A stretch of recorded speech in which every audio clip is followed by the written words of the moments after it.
Alors, bienvenue et bonjour à tout le monde. Bienvenue à tous et à toutes. Bienvenue à notre tout premier webinaire Opinion en français. Nous sommes tous très, très enthousiastes à l'idée de vous présenter ce format finalement en français. Je peux voir sur ma liste là quelques prénoms qui reviennent déjà de nos webinaires en anglais. Bienvenue de retour. Très heureux que vous ayez trouvé votre chemin vers le côté français, non? Alors, aujourd'hui, je suis rejoint par une collègue d'opinion qui m'inspire personnellement beaucoup, beaucoup, beaucoup. Personne ne connaît la recherche comme elle la connaît. Elle est notre chef d'équipe pour l'équipe de recherche française. Émilie, bienvenue à notre webinaire. Merci beaucoup d'avoir accepté de participer à notre webinaire ici. Et on peut se lancer tout de suite? Ça marche, merci Hussein pour cette introduction et ravi de t'avoir à mes côtés pour ce webinaire. Vas-y, on commence. Je commence par Alors, ma fameuse question introductive. ouais. Alors, Dis-moi. Émilie, pourquoi organisons-nous ce webinaire? Écoute, on organise ce webinaire, Hussein, parce que ça tombe à pic. Apinio vient tout juste de fêter ses 10 ans au niveau international, puisqu'Apinio est un institut d'études qui est né en Allemagne, à Hambourg. Et il se trouve qu'on a un peu plus de 3 ans d'existence sur le marché français, puisque l'expansion internationale est venue en 2021. On a beaucoup, voilà, on pense que maintenant on a quand même beaucoup communiqué ces 3 dernières années pour faire connaître Apinio en France. On a beaucoup communiqué sur nos outils, sur notre plateforme, sur notre panel aussi, une panel nouvelle génération. C'est pas l'objet de la présentation d'aujourd'hui.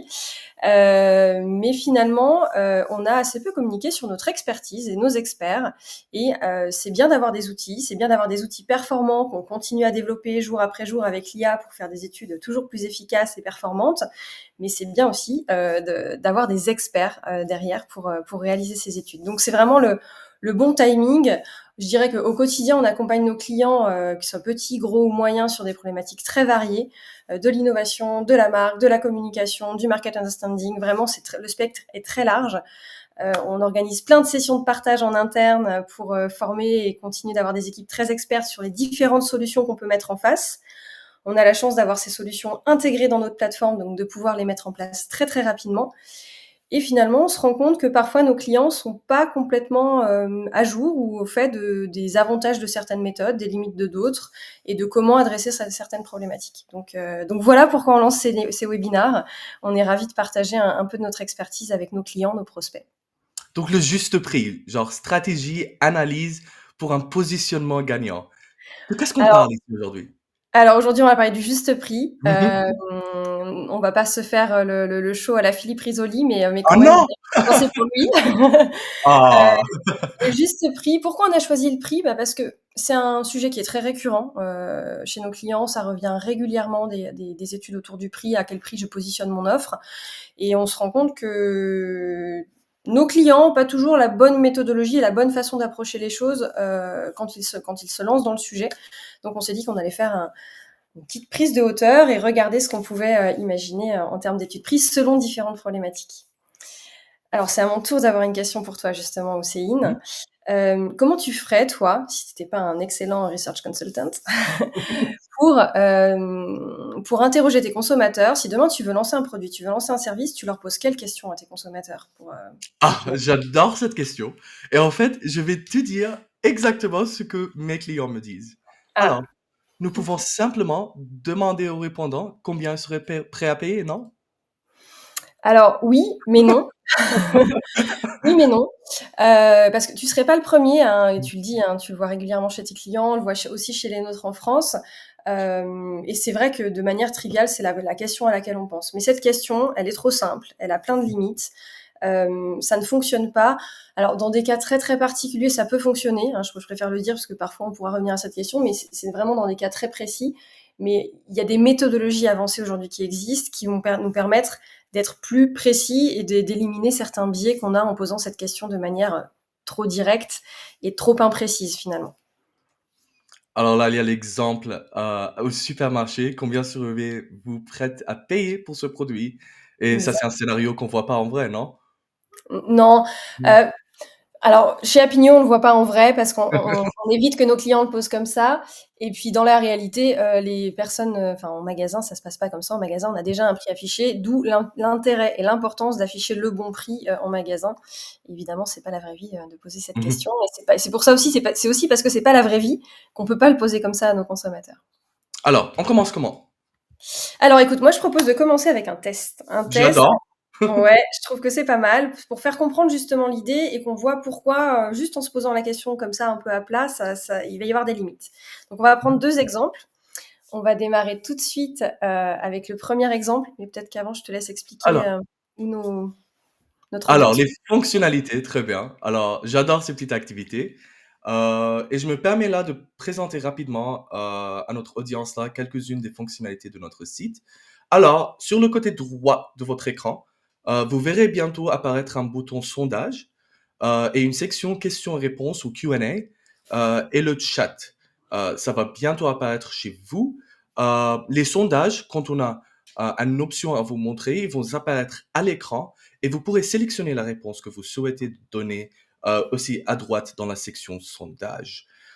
Si vous avez des questions à poser, donc à quel point dans la session vous avez une question à moi ou à Amélie, vous pouvez n'hésitez pas à utiliser la fonction Q&A, question-réponse ou Q&A, qui vous permet également de le faire en manière anonyme, genre si vous le souhaitez, donc vous pouvez faire ça dans cette fonction. Euh, et ça c'est tout, ces petites informations. Donc je pense, Émilie, on peut commencer par la première activité. Allez, c'est parti. Je vous propose un premier produit, Ok. un latte à la citrouille et aux épices pour les amateurs. Donc là, on est Mhm, sur un mélange à la fois riche et onctueux. On va combiner de la douceur et puis le côté un peu corsé du café. On va avoir, des épices infusées, de la cannelle, de la muscade, voilà, des ingrédients sains, mhm, et on est sur un format avec une bouteille de 250 millilitres. Donc là, la question que je vous pose, que je vais poser à nos participants, c'est justement de savoir combien ils seraient prêts à payer pour ce produit. Je fais l'exercice, comme tu le proposais tout à l'heure, de dire quel mhm. prix seriez-vous prêt à payer pour ce produit. Ah là Donc là. là, il y a à l'écran 4 réponses apparaître. Vous pouvez directement cliquer sur l'une des 4 réponses. C'est pas sur le côté que ça se passe, c'est vraiment sur l'écran que vous avez devant vous. Et là, on est sympa, on vous propose des éléments de réponse déjà pour cadrer un petit peu l'exercice. Ah là là. Personne ne connaît mieux les prix du café que moi. Ah, alors Ça, tu c'est paierais facile. combien? Tu serais Ah, prêt à cette payer fois, c'est combien? facile, Émilie, hein. La dépendance caféine est un vrai problème, là. Ah, d'accord. Et alors, du coup, tu paierais plutôt cher pour ce produit? Bah, je serais prêt à payer. Alors, voyons voir Voyons, auprès voyons. de nos participants euh, les résultats qu'on obtient. On obtient eh bien, 25% de réponses sur 3,99 € et 75% de réponses sur 2,99 €. La réponse correcte, en effet, c'est 3,99 €. On a Mhm, réalisé une étude, je ne rentre pas dans le détail de cette étude-là pour l'instant, on en reparle juste après, mais en tout cas, l'étude qu'on avait réalisée sur ce produit nous permettait d'identifier un prix optimal à 3,99 € et en tout cas une gamme de prix entre 3,49 € et 4,99 €. Je débrieferai juste après, je vous propose qu'on prenne un deuxième exemple et puis après on reviendra justement sur les limites d'avoir posé la question de manière très directe. Je suis pas fier de dire j'avais la mauvaise réponse, mais Eh ben, alors, deuxième. comme quoi. Alors, deuxième, on change complètement d'univers. On est dans un univers très actuel parce qu'on est sur un calendrier de l'Avent qui est un calendrier de l'Avent réutilisable. Voilà, on lance le compte à rebours. C'est dans quelques jours qu'on va le lancer en France, enfin d'ailleurs un peu partout parce que ce sera le 1er Mhm, décembre pour tout le monde bientôt. Donc on est dans la magie de Noël, on a un calendrier de l'Avent personnalisable qui voilà, fabriqué avec des matériaux raffinés. On va pouvoir glisser des friandises ou des petites surprises dans chacun des sachets, donc le réutiliser chaque année. Il est de taille moyenne, pas trop petit, pas trop gros, suffisamment gros pour qu'on puisse mettre des choses dedans, mais pas trop gros, pas trop imposant non plus. Et puis voilà, avec des beaux matériaux issus de forêts responsables, etc. On a un bel objet devant nous. Et donc la même question pour vous. On se demande quel prix vous seriez prêt à payer pour ce produit. Donc là, 4 prix sont proposés, 60, 70, 80 et 90 €. Ah, tu me rappelles que j'ai des achats de Noël à faire. On a tous cette problématique actuelle et on va rentrer dans la période, alors en plus avec le Black Friday. Ah oui, notre problématique actuelle. Shopping Exactement, Noël. je pense que shopping de Noël et problématique prix promotion, on est en pleine actu, même si c'est vrai qu'il y a plusieurs Mhm. périodes dans l'année. Alors qu'ont répondu nos participants? Voyons voir. Hop, nous avons alors c'est intéressant, on a donc une grande majorité des répondants qui nous ont répondu, 60 €. Et puis, bah, sur les prix plus élevés, on avait seulement quelques personnes. La vraie réponse, le bon résultat, pardon, pour ce produit, c'est 90 €. Quand on conduit l'étude, on est à un prix optimal de 90 €, une fourchette en tout cas entre 75 et 100. Donc vous voyez que dans cet exemple-là, et tout comme dans le précédent, on se trompe. Et les raisons pour lesquelles on se trompe, pourquoi on ne peut pas poser cette question de façon directe à nos consommateurs, c'est que premièrement, il y a un manque de connaissance des prix.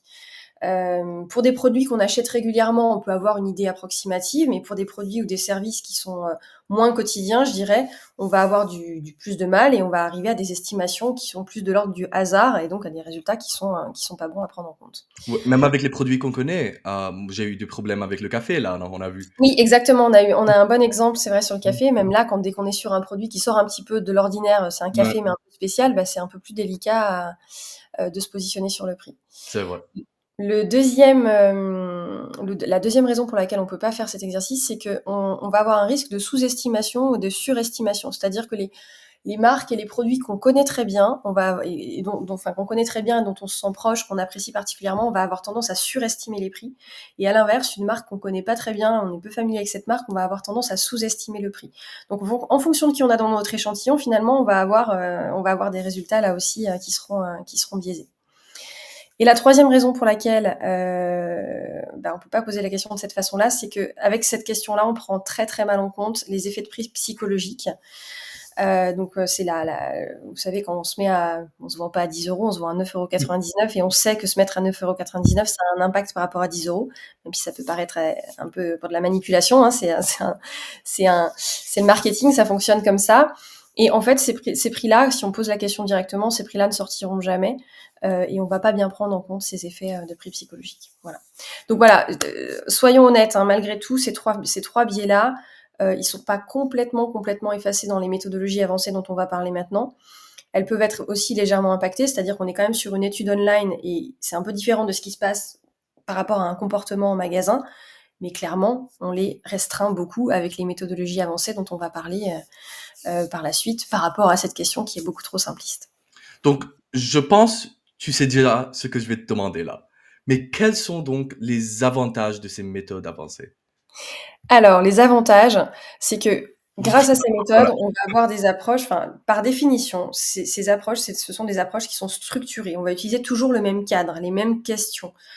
Elles ont été conçues justement pour, je dirais, comme vous pouvez le voir ici, pour diminuer la charge cognitive, c'est-à-dire qu'on a des questions qui sont bien structurées et qui vont amener les répondants à avoir des réponses réfléchies et réalistes plutôt qu'une réponse très spontanée, complètement aléatoire. Donc on les force à répondre, à vraiment se concentrer pour avoir des réponses le plus pertinent possible. Deuxième avantage, c'est que grâce à ces réponses structurées, on va pouvoir avoir des indicateurs structurés. On va pouvoir en déduire une série d'indicateurs qui sont très importants, comme la sensibilité au prix, la propension à payer.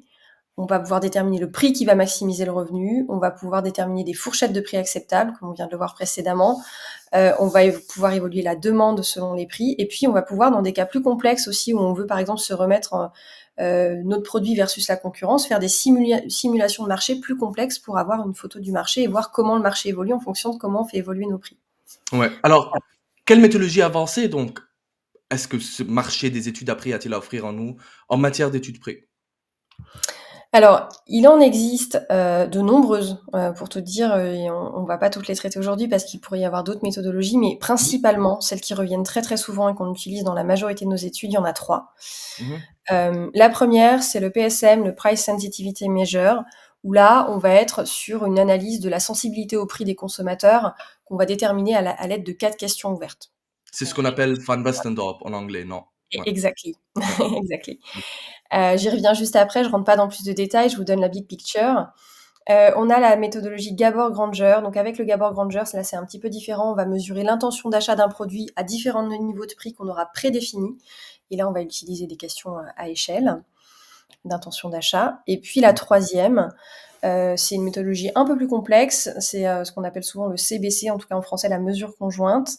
C'est une méthodologie où là on va pouvoir définir différentes options, on va pouvoir mettre le prix en regard de d'autres caractéristiques, générer des combinaisons aléatoires d'offres et mettre le consommateur en situation de choix pour déterminer finalement l'importance de différentes caractéristiques, dont le prix. Donc le prix par rapport à d'autres caractéristiques. Mhm. Donc, voilà, ça ce sont vraiment les 3 grandes méthodes qu'on utilise le plus souvent. Alors, alors, on va avoir des exemples, non? J'imagine, je vois ton slide Oui, à l'exemple d'un fournisseur d'accès vidéo à la demande. J'imagine qu'on va voir un exemple concret de chacune de ces méthodes, c'est ça? exactement, pour ces 3 méthodes, pour les présenter, je trouvais ça plus simple de finalement choisir un exemple qui va parler à tout le monde, en tout cas j'espère. On est sur le cas d'un client, qui est un fournisseur, donc d'accès vidéo à la demande, type, Netflix, Disney+, Mmh. et compagnie. Et on va voir 3 cas, 3, je dirais use cases différents pour ce client, qui va se poser des questions sur le prix de façon différente sur différentes offres. Alors, ferons la deep dive. Exactement. Le premier cas, donc c'est ce qui va nous permettre, d'illustrer l'exercice du PSM, le Price Sensitivity Measure. Là, on est sur notre fournisseur de streaming qui va vouloir définir une réduction pour un abonnement annuel, à l'occasion du Black Friday, fait une promotion concrètement. Ils s'interrogent sur l'ampleur de la réduction, parce qu'ils ont envie d'aller vers un prix vraiment très, très attractif et en même temps, ils voudraient pas réduire la valeur perçue du service. Donc là, en effet, dans ce cas-là, c'est le PSM qui va être la méthodologie la plus adaptée. La façon dont ça fonctionne, c'est qu'on va poser à nos répondants 4 questions. On va leur demander quel est le prix auquel vous pensez que c'est trop cher, le prix auquel vous pensez que c'est acceptable, le prix auquel vous pensez que c'est une bonne affaire et le prix auquel vous pensez que c'est trop bas pour être crédible. Et grâce à ces 4 questions, on va pouvoir tracer 4 courbes. Et finalement, c'est en analysant ces courbes et notamment en analysant les points d'intersection de ces courbes-là, qu'on va avoir 3 indicateurs qui vont ressortir de cette analyse, qui sont la fourchette de prix acceptable, le prix de référence du marché, qu'on appelle souvent IPP, Indifference Price Point. Ça, c'est le prix, je dirais, c'est un peu le prix, un peu la moyenne du marché, à laquelle on peut s'attendre finalement, cette fourchette-là, ce point-là de prix. Et puis le prix, l'OPP, l'Optimal Price Point, qui est finalement le prix auquel on va avoir le moins de résistance de la part des clients. Et donc on va convaincre une part importante de clients. Donc ce point-là, c'est l'intersection typiquement entre la courbe, entre le too expensive et le too cheap. C'est là où elles vont se croiser. Mmh. Voilà ce qu'on peut faire, comme par exemple pour un cas comme ça où on veut déterminer le prix d'une promotion, on peut mettre en face ce type de méthode et définir le prix optimal. Alors là, ma question serait, alors, quand est-ce que ce PSM ou Van Westendorp serait le bon choix pour moi entre ces 3 méthodes? Alors, bonne question, parce que c'est quand même tout l'objet de ce webinaire, de se dire qu'on va mettre les bonnes méthodes en face des bonnes Mmh. problématiques. Donc, on va penser à cette méthodologie Van Westendorp, en effet, qu'on a réécrit sous cette forme ici, mais donc c'est bien le PSM.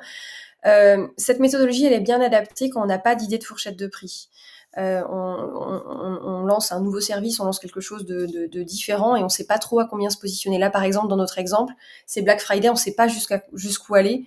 Et Mmh. donc, c'est pas un nouveau produit, mais on ne sait pas jusqu'où aller. Donc, on n'a pas trop d'idée de la fourchette de prix. Donc, c'est un bon outil dans ces cas-là. C'est également important pour cette étude-là, ce type d'étude-là, d'être sur des produits qui sont bien connus, avec des caractéristiques bien connues des consommateurs. Sinon, c'est compliqué pour eux de justement répondre à des questions en ouvert. On va être sur des cibles plutôt larges, en tout cas des produits qui sont, comme j'ai dit, bien connus, donc adaptés à un grand nombre de personnes. Et on va pas chercher, on verra contrairement à une autre méthode qu'on verra après, on va pas forcément chercher à comparer différentes options de produits ou comparer notre produit auprès de différentes cibles. C'est pas une méthodologie qui s'y prête très très bien. Voilà. Mmh. Donc voilà pour le PSM, le Price Sensitivity Measure. Ce que je te propose, Hussein, c'est qu'on reprenne notre client, mais cette fois-ci, il va se poser une question un peu différente. Le Black Friday étant passé, pas tout à fait, pour de vrai, mais en tout cas, sa préparation du Black Friday étant passée, il se positionne maintenant sur la possibilité d'offrir un abonnement cadeau pour Noël, c'est-à-dire un abonnement qui ne serait pas l'abonnement sans engagement auquel on souscrit, mais un abonnement à durée limitée qui pourrait être offert en cadeau à d'autres personnes. Donc là, l'objectif, ça va être de déterminer le prix idéal qui va séduire les acheteurs de cadeaux et qui maximisera les ventes. Alors, comment on va s'y prendre ? En effet, là, le Gabor Granger est la méthodologie qui va être la plus adaptée. Là, ce qu'on va faire, c'est qu'on va montrer au consommateur le produit dans un premier temps qu'on propose et on va l'exposer à différents niveaux de prix et lui demander son intention d'acheter le produit à différents niveaux de prix.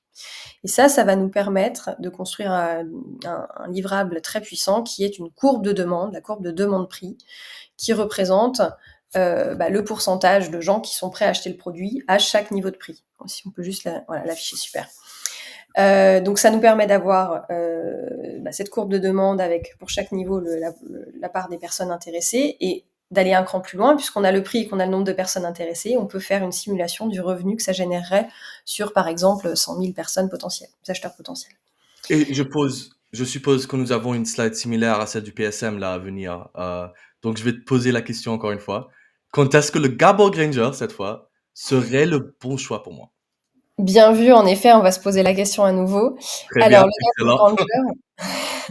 le Gabor Granger, là, on est dans un cas un peu différent. C'est que, contrairement à tout à l'heure, on a déjà un petit peu une idée du prix qu'on veut faire. Le client sait à quel prix il veut lancer. En Mhm, tout cas, il a une idée de mhm, fourchette de prix et il veut ajuster et se positionner au niveau de prix qui va maximiser son revenu. Donc voilà, on a défini des attentes tarifaires. On est sur des produits aussi plus niches où il y a une incertitude sur le prix pour les consommateurs. Ils seraient pas capables de spontanément citer un prix, donc ça marche très bien pour des produits niches. On va en effet vouloir analyser l'élasticité de la demande comme on vient de le faire. Et donc là, c'est très pertinent et très adapté à la comparaison d'offres ou à la comparaison entre différentes cibles. Là, ça marche très bien. Il mhm. suffit de tracer plusieurs courbes et de regarder les différences. Bon, on a vu Gabor Granger, on a vu le PSM. Ça nous reste où on est là avec la mesure conjointe. Exactement. Alors, la mesure conjointe, cette fois-ci, on revient à notre client, fournisseur d'accès de streaming, et cette fois-ci, il souhaite lancer une offre d'abonnement familial. Je vois. Donc là, la question est sur le prix, bien sûr, mais la question est aussi de savoir quels features je vais mettre dans cette offre, quels sont les attributs que je vais inclure à mon offre, au-delà du prix, et justement à quel point ils vont être prêts à payer pour ces attributs. Donc là, on va mettre en effet en place la méthode de la mesure conjointe. On va choisir 3-4 attributs. Je le redirai, mais il faut être sur un nombre limité d'attributs. Pour chaque attribut, on va définir différents niveaux, donc différentes Mhm, caractéristiques de mhm, différents niveaux. Par exemple, pour le prix, c'est les niveaux de prix. Et ces caractéristiques-là vont nous permettre de générer des combinaisons aléatoires de produits. Et on va demander à nos répondants de choisir, plusieurs fois, on leur met plusieurs écrans, de choisir entre différentes combinaisons de produits. Et grâce à cet exercice répété de choix des répondants sur différentes combinaisons de produits, on va être capable, nous, de calculer statistiquement différents indicateurs, à commencer par l'importance relative de chaque attribut, donc à quel point la marque est importante, le prix est important, la fonctionnalité lambda est importante. Déterminer ensuite l'utilité des différents niveaux de ces features finalement. Et puis surtout, de regarder les combinaisons optimales et de classer les combinaisons entre celles qui performent le mieux, celles qui performent le moins bien. Et voir combien ils sont prêts à payer en plus. Par exemple, si je fais une combinaison avec 3 caractéristiques et que je rajoute quelque chose ou que j'augmente le niveau d'une de mes caractéristiques, est-ce qu'ils sont mhm. prêts à payer plus? Donc là, ça va assez loin. On peut vraiment faire des simulations. On peut même réinjecter la concurrence pour faire des simulations marché, voir si je me positionne un peu en dessous de mon concurrent, combien de parts de marché je gagne, etc. Donc c'est une méthodologie un peu plus avancée qu'on utilise dans un cas comme celui-ci. Et quand choisir l'analyse conjointe? Alors, quand est-ce qu'on choisit l'analyse conjointe? Quand on veut faire des arbitrages justement. C'est quand il y a une question de prix, mais il y a une question de prix versus des caractéristiques et donc on veut définir la combinaison optimale. Donc c'est voilà, comme je l'ai dit, c'est très adapté si en plus on veut faire des simulations de marché, que ce soit des simulations entre plusieurs versions de ce qu'on imagine ou que ce soit des simulations versus concurrence. Et puis je l'avais dit tout à l'heure, mais c'est aussi, on choisit cette méthode quand on est sur un nombre de caractéristiques qui est restreint. On peut pas avoir 20 caractéristiques sur une analyse conjointe, ça serait beaucoup trop complexe. Ok, d'accord. Alors, j'ai bien compris les différentes options qui s'offrent à moi pour déterminer le prix optimal de mes offres. Alors, cependant, il y a une question sur laquelle je suis encore un peu perdu. Alors, Dis-moi. parce que si j'ai bien compris, la mesure conjointe ne permet d'inclure qu'un nombre limité de fonctionnalités, c'est vrai? Donc, Oui, exactement. Ouais, voilà. ouais, tout à Alors, et on a seulement des valeurs relatives à la fin, c'est fait. ça? Exactement, ouais. Alors, avec ces 2, imaginons que je veux créer des offres Noël, incluant des fonctionnalités, supplémentaires, par exemple, je sais pas, quelque chose que moi j'aime, c'est téléchargement hors ligne ou une expérience sans publicité. Je sais pas, un accès à un contenu premium, backstage or whatever. Ma question c'est, comment je pourrais déterminer quelles fonctionnalités inclure dans ces offres pour maximiser après leur attrait auprès des consommateurs et leur volonté de payer pour ces offres. Ouais. Peut-être spécialement dans la période des fêtes, parce que c'est ça notre thème général, quoi. Euh, Eh ben, écoute, excellente question, c'est un très bon point et c'est Merci justement beaucoup. dont on va parler juste après. C'est vrai que le nombre limité de caractéristiques d'attributs qu'on peut inclure dans la mesure conjointe, c'est sa principale faiblesse. Mais il existe une autre méthode qui est un peu moins connue, qui est très intéressante, qui s'appelle le Feature Value Matrix et Mhm, qui peut vraiment aider à identifier les caractéristiques clés pour monter une offre promotionnelle exactement comme tu viens mhm. de le décrire. Donc, Alors, Émilie, je vais arrêter de poser tes questions parce que tu es un superstar comme d'habitude et tu sais exactement ce que je veux savoir. Donc, je laisse la présentation. bah, c'est vrai que vu que ça a l'air de t'intéresser, ce que je propose, c'est comme c'est une méthodologie qui est moins connue, ce que je propose Mhm, aussi, c'est de rentrer dans un peu plus de détails et vraiment mhm, d'aller dans le pas à pas de cette méthode parce elle est moins connue et je pense que les 3 autres, voilà, sont quand même un peu plus fréquentes. C'est vraiment une méthodologie qui va nous permettre de prioriser les caractéristiques en fonction mhm. de 2 critères, la pertinence et la valeur qu'on met derrière. Donc voilà, je propose qu'on reprenne notre exemple, qu'on Allons-y. revienne à notre fournisseur d'accès pour justement détailler l'étape 1. La première étape pour cette méthodologie, c'est de dresser là, une liste de fonctionnalités potentielles qu'on voudrait inclure dans notre offre. Et là, vous voyez dans notre exemple Mhm, qu'on a une liste de 20.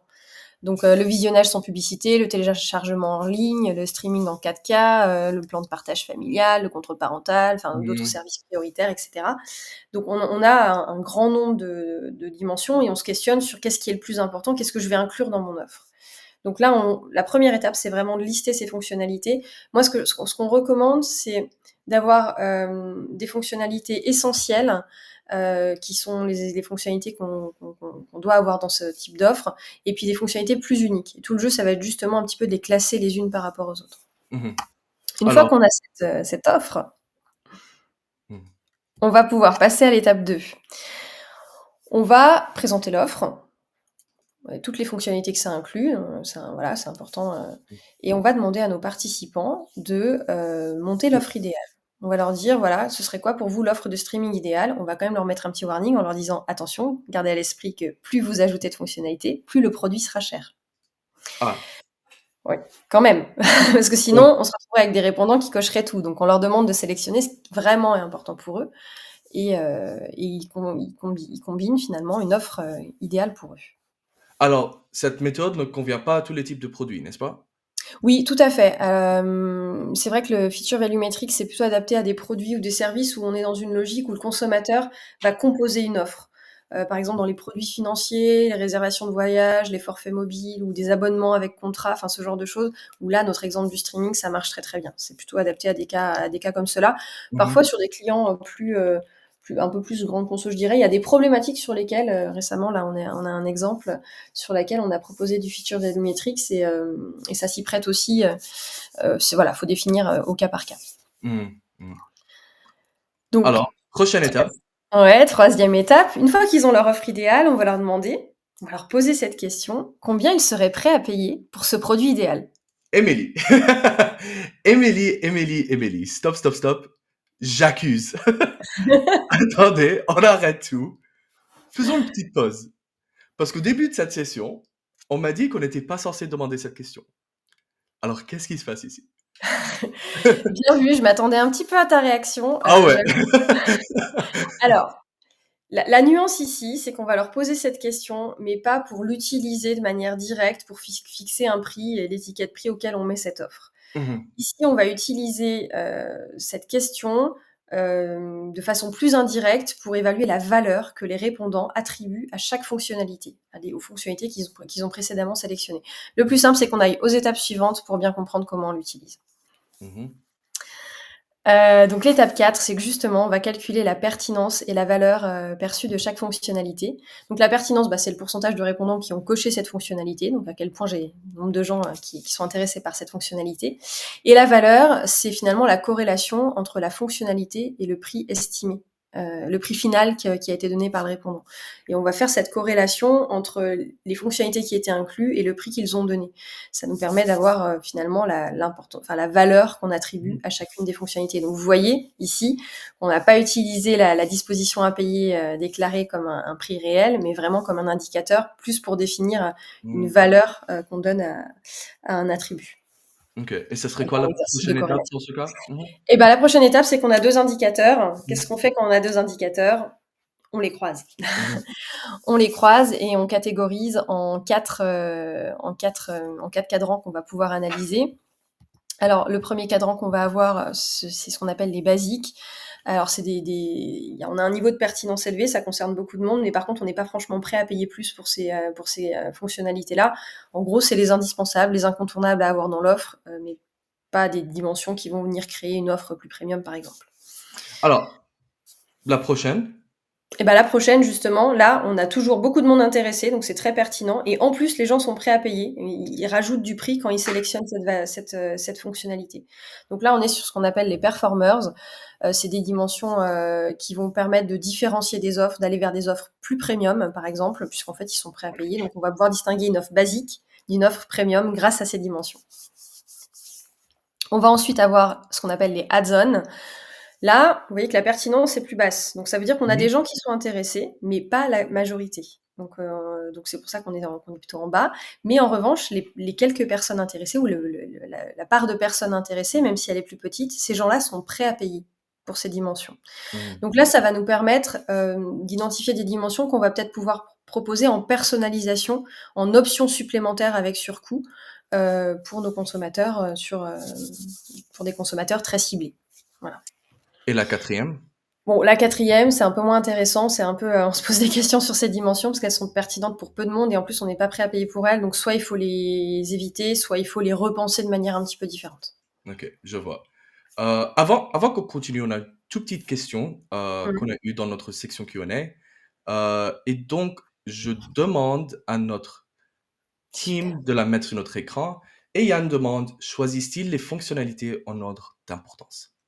Eh bien, Yann, non. On n'a pas de question d'importance sur cette question. Je sais pas si on peut se remettre sur 2-3 slides suivants où on voyait vraiment la question avec l'écran sur l'app telle qu'elle est posée. Mais la question qu'on leur pose, c'est bien de choisir tout ce qu'ils mettraient dans leur offre, mais sans notion d'importance. La pertinence, on l'a dit, c'est le pourcentage de personnes intéressées. Il n'y a pas de notion d'importance dedans. C'est oui, je l'ai pris ou je l'ai pas pris. C'est 0 ou 1. Et la corrélation se fait sur ce 0 ou ce 1. Je Donc, vois. toutes les fonctionnalités sont au même niveau. Ce qui va nous permettre de les trier derrière, c'est vraiment la valeur qu'on y attribue. On n'a pas cherché à faire un ranking d'importance. On a plutôt cherché à isoler la part de personnes intéressées et avoir la valeur qu'ils mettaient derrière. C'est tout l'intérêt du Features Value Matrix. Si on veut les ranker par importance, il y a d'autres méthodologies qui existent, comme le MaxDiff par exemple, qui peuvent nous permettre de ranker des dimensions par ordre d'importance. OK. Alors, aussi une autre question. Je vois une question d'Amélie là. Et Amélie nous demande, pourrez-vous revenir à l'étape 3 du Feature Value Matrix? On pose la question du prix par feature ou au niveau du pack. Au niveau du pack. Merci pour la question, Amélie. La question qu'on pose est en effet bien au niveau du pack. On va la remettre à l'écran. Ils ont composé leur offre. L'écran d'après, on leur dit vraiment quel prix seriez-vous prêt à payer pour une plateforme de streaming qui inclut ces fonctionnalités donc, que vous avez choisies. Donc c'est bien le pack qu'on leur demande. Justement, on va analyser en fonction de si une fonctionnalité était présente ou pas présente, 0 ou 1, est-ce qu'on a eu un prix plus élevé? C'est vraiment cette analyse-là qui nous permet de définir l'axe valeur qu'on a vu juste après. Donc c'est OK. bien le pack. Ce serait très très fastidieux. C'est aussi pour être justement effacer les biais et être dans un contexte le plus réel possible. Ce serait très fastidieux de leur dire vous payerez combien pour ça, combien pour ça, combien pour ça. Ça vu le nombre de caractéristiques. Donc on est vraiment sur quelque chose de concret. C'est au global ton offre idéale. Tu as mis tout ça dedans. Tu serais prêt à payer combien? Voilà. Alors, étape 5, on a notre 4 quadrants. Qu'est-ce qu'on fait avec ces quadrants, Amélie? Eh bien, on analyse. On On analyse, analyse ce allez. qu'on préfère faire. On préfère chez Apigno. On va analyser. Donc là, je reviens à l'exemple. Donc vous voyez que ici, dans les essentiels, on va retrouver des dimensions telles que voilà le téléchargement hors ligne, avoir différents profils utilisateurs, des packs contenus classés par thématique, des recommandations personnalisées. Ça, c'est des dimensions à avoir. On n'est pas prêt à payer forcément plus, c'est un peu la base. En revanche, si on veut faire une offre premium, on va pouvoir intégrer des features tels que le visionnage sans publicité, le plan de partage familial, du contenu exclusif, des abonnements à offrir en cadeau, des options de résiliation par période mensuelle, etc.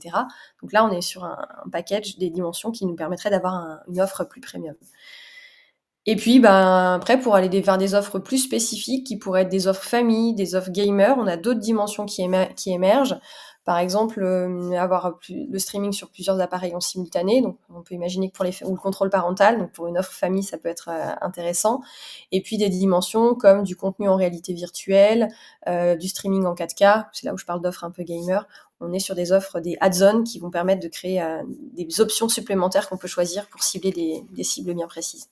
Alors, tu as parlé de quelques personnages là, tu as parlé de quelques cibles, tu as parlé des gamers, tu as donné tous ces exemples. Donc j'ai commencé à penser et je me demande si c'est ça la prochaine partie. Comment on fait avec les sous-cibles avec ces résultats? Et est-ce qu'on va parler de ça? Exactement, on va parler de ça. Ah! C'est vrai que C'est ces analyses magnifique! incroyable. Incroyable comme on est synchro, Céline.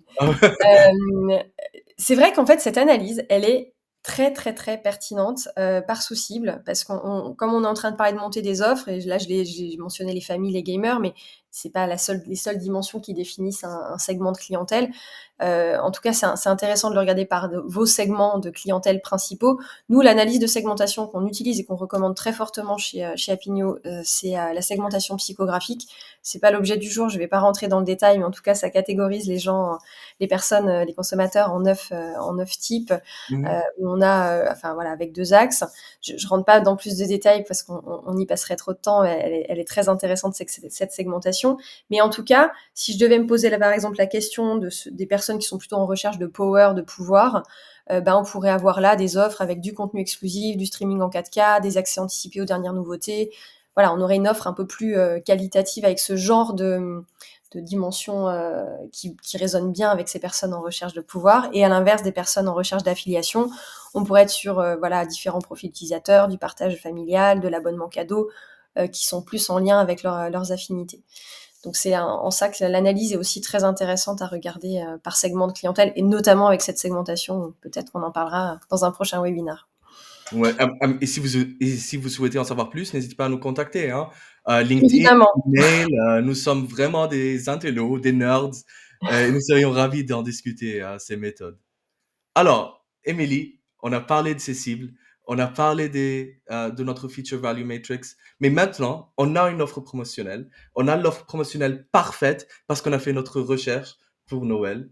Comment on trouve le bon prix pour cette promotion qu'on a trouvée là?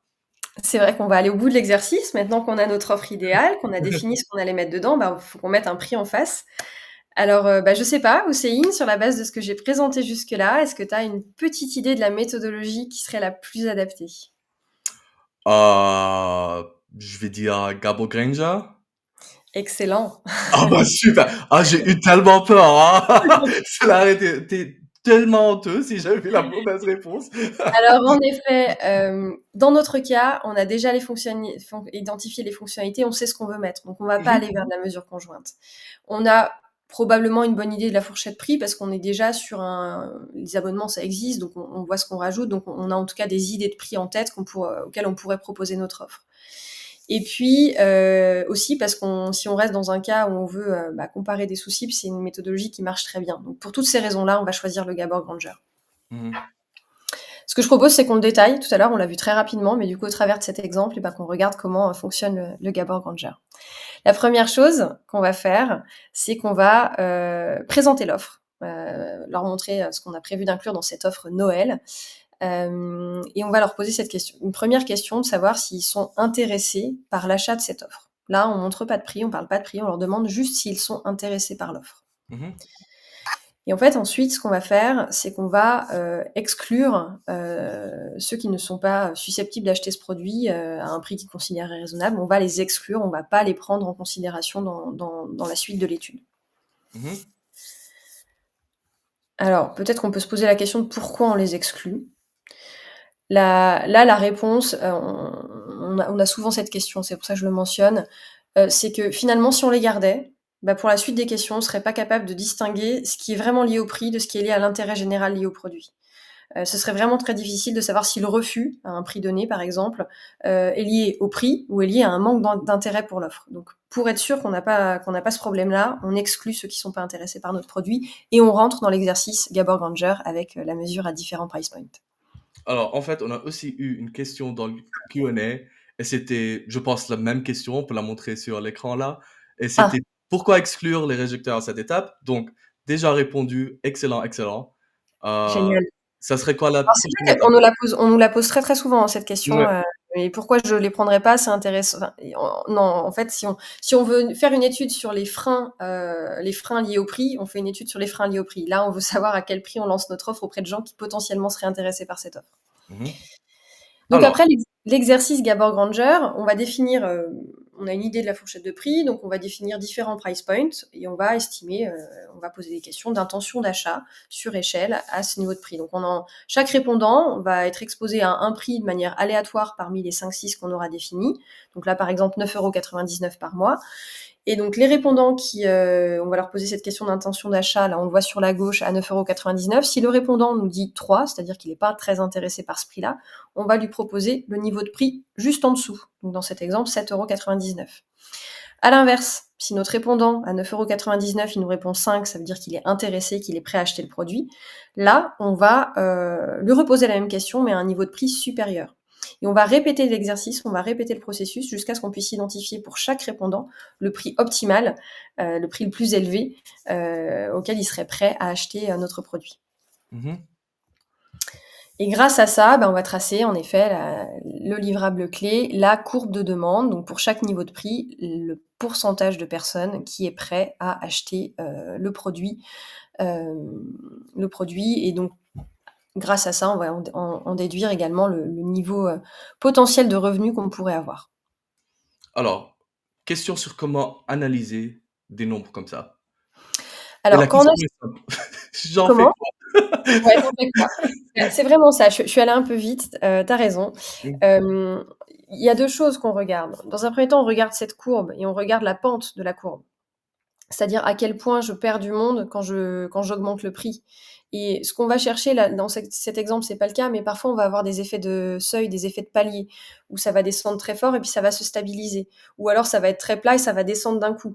Et notamment quand on est dans cet exemple où ça reste raisonnable en termes de chute, mais que ça descend d'un coup, ce point de bascule, c'est un point qui est important à avoir en tête. Ça veut dire que dès lors qu'on dépasse ce niveau, prudence, il se passe quelque chose. Mais ça va être bien reflété, et c'est pour ça que c'est le deuxième indicateur qu'il faut bien regarder sur le revenu potentiel qu'on peut avoir, qui est finalement sur, voilà, comme on le disait tout à l'heure, sur 100 000 potentiels consommateurs intéressés, j'en aurais, à ce niveau de prix-là, ça représenterait quel niveau de revenu? Puisque vous l'avez compris, plus c'est cher, moins on a de monde. Donc, il y a un moment où dans cet exercice-là, le revenu va pas continuer d'augmenter, ça va basculer, il va se réduire parce qu'on est devenu trop cher et on intéresse moins de monde. Et dans notre exemple ici, c'est donc à 11,99 € qu'on maximise le revenu, on serait à un revenu potentiel de 833 000 euros. Donc c'est vraiment de cette façon-là qu'on regarde les résultats.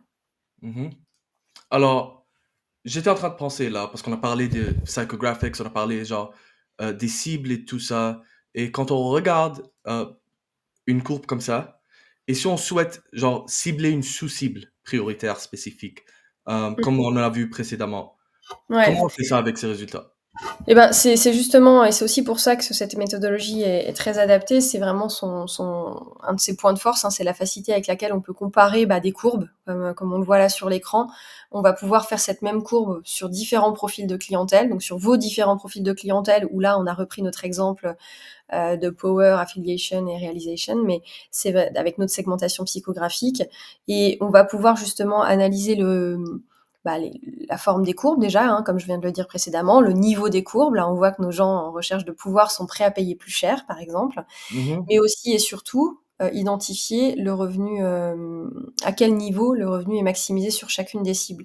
Et si par exemple notre cible prioritaire pour ce produit-là, c'est les personnes dans l'affiliation, Eh ben non, on va pas se mettre à 11,99 € même si c'était le niveau de prix qui maximisait le revenu au global de l'échantillon. Sauf que là, la target, on a vraiment monté cette offre pour cibler ces personnes-là, pour aller chercher et recruter les personnes dans l'affiliation. Et ben, on va plutôt se mettre à 9,99 € puisque c'est là qu'on maximise le revenu auprès de cette cible-là. Donc, c'est des analyses plus fines qu'on peut avoir par sous-cible et le prix, c'est quelque chose définir un prix, c'est quelque chose de fin. On compose. Donc, c'est important de rentrer dans ces exercices de sous-cible pour vraiment aller avoir le juste prix, pour refaire la référence à Philippe Risoli, pour définir le juste prix. Et avec ça, tu as aussi déjà répondu à une question qu'on a eue dans le Q&A, et c'était question anonyme, comment décider du prix optimal à l'aide d'une courbe de demande Gabor Granger. Et on a vu ça avec la courbe, et on a vu comment on regarde les prix, on choisit le prix optimal. Mais après ça, on a encore une question, si on peut la montrer sur l'écran là. Bonjour, quels sont vos recours concernant la taille d'échantillon en fonction des approches en particulier? Alors, très bonne question. On va être sur des réponses un peu différentes selon les méthodologies et selon également les lectures par sous-cible qu'on va vouloir, typiquement. Également, parfois, ces exercices-là, il nous arrive de les faire dans des tests où on teste des produits en séquentiel, par exemple. Donc, c'est pas la seule composante à prendre en compte pour faire cette analyse. En tout cas, ces analyses-là, on va les faire à partir de 200, 300 répondants pour la mesure conjointe je dirais pour le Gabor Granger, c'est des lectures qui sont bien. Si on veut des sous-cibles, il faut augmenter. Et pour le choice-based, pour la mesure conjointe, le CBC, là, c'est des échantillons plus gros. En principe, c'est pas en dessous de 500. Et surtout, ce qu'il faut avoir en tête, c'est que ça va dépendre du nombre de caractéristiques et du nombre de niveaux qu'on veut pour chaque caractéristique. Parce qu'on va calculer des utilités par niveau de caractéristiques. Donc, plus on va avoir de niveaux, plus on va avoir de caractéristiques, plus il va y avoir d'utilités à calculer. Et donc, comme on se limite sur le nombre d'écrans qu'on présente à chaque répondant, forcément, là, il va falloir un nombre de répondants plus important. 500 est vraiment un minimum.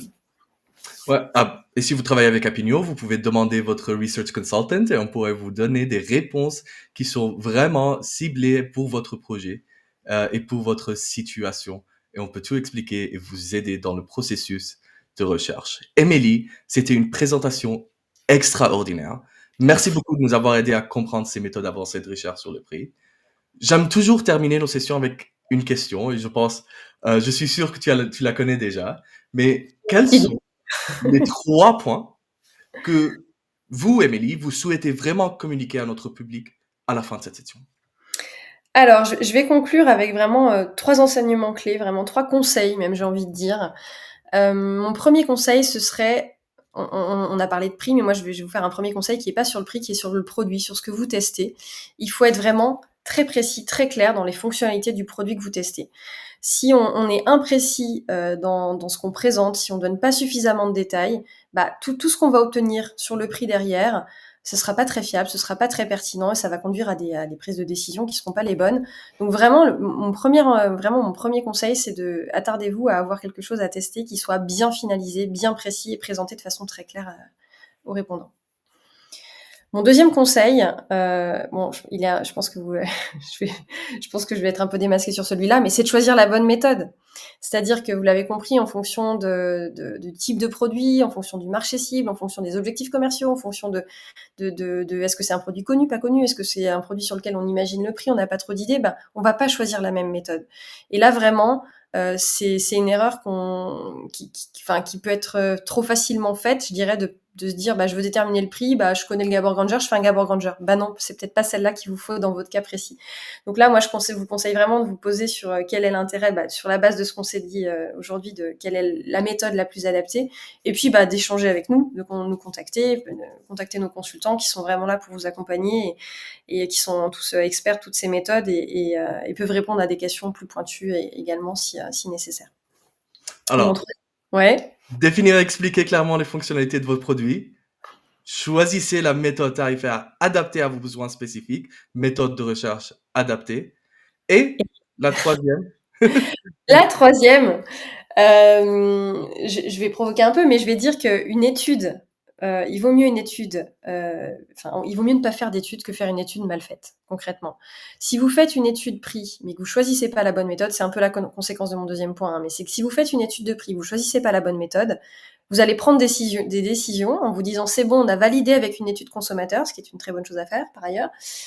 Donc c'est bon, on peut y aller, on fonce.